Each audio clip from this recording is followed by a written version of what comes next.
Good morning students. अपन ने पढ़ा था ब्रिटेन का संविधान। ब्रिटेन के संविधान में आपने ब्रिटेन के संविधान की विशेषताएं पढ़ी थी। उसमें आपने ब्रिटेन में क्या पढ़ा था कि ब्रिटेन में क्या है, ब्रिटेन का संविधान अलिखित संविधान है और वो लचीला है, आसानी से परिवर्तन किया जा सकता है। ब्रिटेन के संविधान में मतलब कोई भी ऐसी जो है वो आसानी से संविधान को परिवर्तन किया जा सकता है। और फिर अपन ने पढ़ा था अमेरिका का संविधान। तो अमेरिका का संविधान में भी आपने क्या क्या पढ़ा कि भाई अमेरिका का संविधान कठोर संविधान है, उसको आसानी से परिवर्तन नहीं किया जा सकता है। ब्रिटेन में आपने क्या पढ़ा था कि ब्रिटेन में राष्ट्र जो सम्राट है वो तो क्या है, नामात्र का है, और वास्तविक जो शक्ति है वो किस में निहित है, प्रधानमंत्री में निहित बताई गई है। उसी प्रकार से अपन ने अमेरिका के संविधान को पढ़ा है। उस अमेरिका के संविधान में वास्तविक जो शक्ति है वो कांग्रेस में है, और उसका जो है वो कौन करता है, राष्ट्रपति के द्वारा सारी शक्तियों का संचालन किया जाता है। तो अमेरिका में राष्ट्रपति के द्वारा राष्ट्रपति ही सर्वशक्तिशाली माना गया है। संसार का सबसे शक्तिशाली शासक अमेरिका का राष्ट्रपति को ही बताया गया है। अमेरिका में आपने सदन के बारे में भी पढ़ा है। अमेरिका में 2 सदन बताए, प्रतिनिधि और सीनेट, उसकी संख्या भी पढ़ी है। तो आपने पढ़ा है कि प्रतिनिधि सभा के अंदर कार्यकाल है वो छोटा बताया गया है, सीनेट का कार्यकाल है वो बड़ा होता है। सीनेट सबसे संसार में सबसे ज़्यादा शक्तिशाली सदन माना गया है। तो कुछ इस तरह से अपन ने ब्रिटेन के संविधान और अमेरिका का संविधान पढ़ा है। जो आपको आज अपन जो पढ़ रहे हैं वो है स्विट्जरलैंड का संविधान। यानी स्विट्जरलैंड का संविधान कैसा संविधान है? स्विट्जरलैंड का संविधान, स्विस संविधान एक ऐसा संविधान है जो कि अपने प्राकृतिक सौंदर्य के कारण विश्व के आकर्षण का केंद्र रहा है। यानी स्विट्जरलैंड का जो संविधान है वो क्या है, प्राकृतिक सौंदर्य, उसमें प्राकृतिक सौंदर्य के कारण वो एक आकर्षण का केंद्र बना हुआ है। स्विट्जरलैंड का आपको जब पूछा जाए कि सबसे ज़्यादा आकर्षण का केंद्र कौन सा संविधान है, तो इसमें यही है कि स्विट्जरलैंड का जो संविधान है वो प्राकृतिक सौंदर्य के कारण क्या है, आकर्षण का केंद्र बना हुआ है। इसके अंतर्गत प्रत्यक्ष लोकतंत्रीय व्यवस्था को अपनाया गया है। यानी प्रत्यक्ष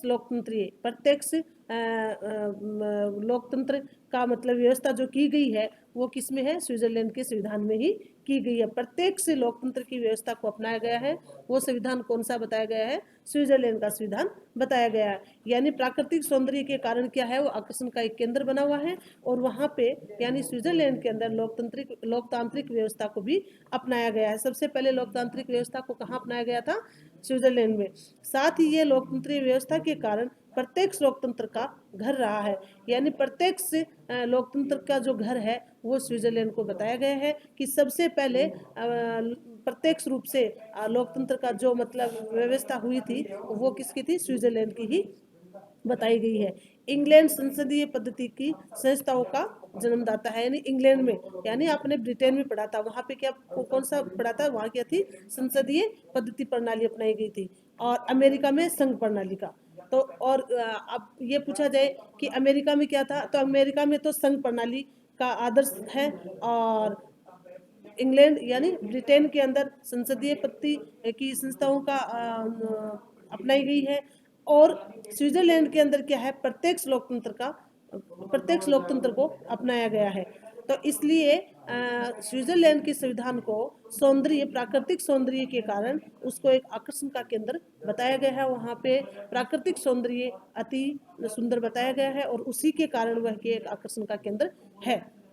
और वहाँ पे प्रत्यक्ष लोकतंत्र का घर बताया गया है। और अमेरिका में संघ प्रणाली और इंग्लैंड में संसदीय प्रणाली अपनाई गई है। प्रयोग की, स्विट्जरलैंड को प्रत्यक्ष लोकतंत्र के प्रयोग की राजनीति का प्रयोगशाला होने का गौरव प्राप्त है। यानी प्रत्यक्ष रूप से चुनने का जो अधिकार सबसे पहले मिला था वो किसको, स्विट्जरलैंड को मिला था। उदाहरण के रूप में जैसे लोकसभा चुनाव, विधानसभा चुनाव, स्थानीय, नगर निगम इत्यादि। यानी ये किस तरह से चुना जाता है, इनको प्रत्यक्ष रूप से चुना जाता है। और प्रत्यक्ष रूप से चुनने के लिए अपन ने जो गौरव प्राप्त हुआ है वो किसको है, स्विट्जरलैंड को है। संसदीय शासन प्रणाली का अभिप्राय ये है जिसमें राष्ट्र अध्यक्ष के रूप में राष्ट्रपति वास्तविक शक्ति का प्रधान यानी प्रधानमंत्री एवं प्रधानमंत्री में सहयोग के लिए मंत्रिपरिषद की नियुक्ति की जाती है, जो कि प्रधानमंत्री के नेतृत्व में कार्य करती है। यानी कहने का ये तात्पर्य है कि उस प्रधानमंत्री क्या करता है, परिषद की नियुक्ति की जाती है, उसमें प्रधानमंत्री का केंद्र नेतृत्व बताया गया है। अन्य जो मंत्रियों का जो मतलब नेतृत्व करता है, वो नियुक्तियां करता है, वो प्रधानमंत्री के द्वारा ही की जाती है। वास्तविक जो शक्ति है वो किसमें निहित है, यानी स्विट्जरलैंड में भी क्या बताया गया है कि जो राष्ट्रपति है उसमें है नामात्र की, उसमें जो है वो नामात्र की शक्ति बताई गई है, लेकिन जो वास्तविक शक्ति का प्रयोग करता है वो प्रधानमंत्री के द्वारा ही किया जाता है। प्रधानमंत्री ही अन्य मंत्रियों को नियुक्त करता है और अलग अलग विभाग की व्यवस्था करता है। किस तरह से राष्ट्रपति संसद कैसे बनता है, संसद बनता है लोकसभा, राज्यसभा और राष्ट्रपति इनके द्वारा क्या बनाया जाता है। संसद और संसद का क्या कार्य है, संसद का काम है कानून बनाना और उनका संशोधन करना और उन्हें समाप्त करना, यानी ये संसद का कार्य बताया गया है। तो अपन ने जो पढ़ा है कि भाई स्विट्जरलैंड का संविधान है वो प्राकृतिक सौंदर्य के कारण क्या है, वो अपने एक आकर्षण का केंद्र बना हुआ है। और जो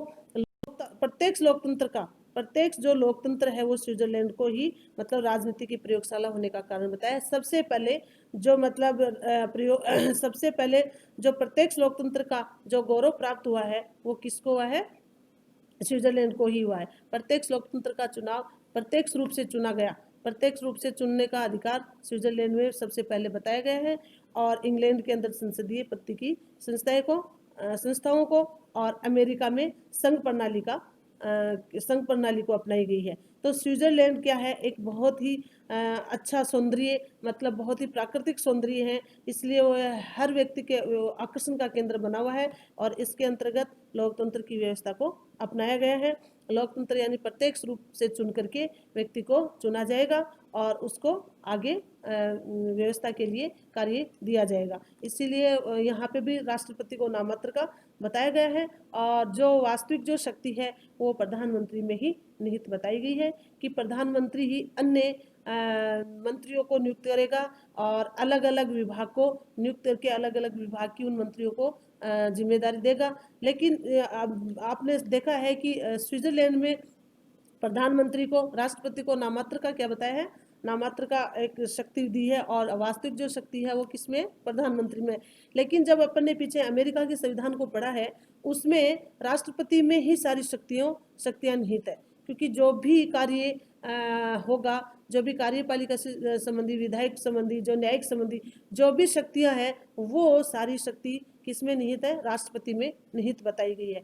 यानी राष्ट्रपति में ही सारी शक्तियों को निहित बताया गया है। यदि चाहे तो राष्ट्रपति अन्य मंत्रियों को नियुक्त कर सकता है और यदि उसको नहीं चाहे तो उनको ये भी अधिकार दिया गया है कि राष्ट्रपति स्वयं भी अपना मतलब कार्य को कर सकता है। लेकिन आप स्विट्जरलैंड का संविधान पढ़ रहे हो, इसके अंदर क्या है, राष्ट्रपति को क्या बताया गया है, नाममात्र का। और वास्तविक जो शक्ति बताई गई है वो किसमें बताई गई है, वास्तविक शक्ति बताई गई है प्रधानमंत्री के अंदर निहित है कि प्रधानमंत्री ही अन्य मंत्रियों को नियुक्त करेगा और अलग अलग विभाग को अलग अलग मंत्रियों के अलग अलग विभाग की को क्या देगा, जिम्मेदारी देगा। ये जो है ये संपूर्ण शक्ति किसमें निहित है, ऐसा ही अपन पढ़ेंगे आगे। भारत के संविधान में भी ऐसा ही है कि राष्ट्रपति क्या है, राष्ट्रपति एक नाममात्र की शक्ति है और वास्तविक जो शक्ति है वो प्रधानमंत्री के अंदर ही निहित है। लेकिन ऐसा अमेरिका के संविधान में नहीं है। अमेरिका के संविधान में क्या है कि वास्तविक जो शक्ति है वो राष्ट्रपति में ही निहित है। राष्ट्रपति ही मतलब आगे हर विभाग के अंदर मंत्री को नियुक्त करेगा और अलग अलग विभाग को नियुक्त करके अलग अलग कार्य देगा। और यदि राष्ट्रपति को ये है कि भाई मुझे नहीं इसमें, तो वह है, उनको पूर्ण अधिकार है कि उस विभाग के अंदर वह मंत्री का नियुक्ति भी ना करें। तो अमेरिका के संविधान में राष्ट्रपति में ही सारी शक्ति निहित बताई है। लेकिन अब जब अपन स्विट्जरलैंड का संविधान पढ़ रहे हैं, स्विस संविधान पढ़ रहे हैं, तो इसके अंदर राष्ट्रपति क्या है, राष्ट्रपति एक नाममात्र की राष्ट्रपति के पास शक्ति है और जो वास्तविक शक्ति है वो प्रधानमंत्री के अंदर निहित है। और स्विट्जरलैंड का जो संविधान है वो प्राकृतिक सौंदर्य के कारण विश्व के अंतर्गत क्या है, एक आकर्षण का केंद्र बना हुआ है। इस स्विट्जरलैंड के संविधान में प्रत्यक्ष लोकतंत्र के प्रयोग की राजनीति की प्रयोगशाला को बताया गया है। प्रत्यक्ष रूप से जो प्रत्यक्ष रूप से जो राजनीतिक का जो लिया गया है वो कहाँ से ली गई है? स्विट्जरलैंड से। वहाँ प्रत्यक्ष रूप से व्यक्ति को चुना जाता है और फिर उसको आगे उस व्यक्ति को कार्य दिया जाता है।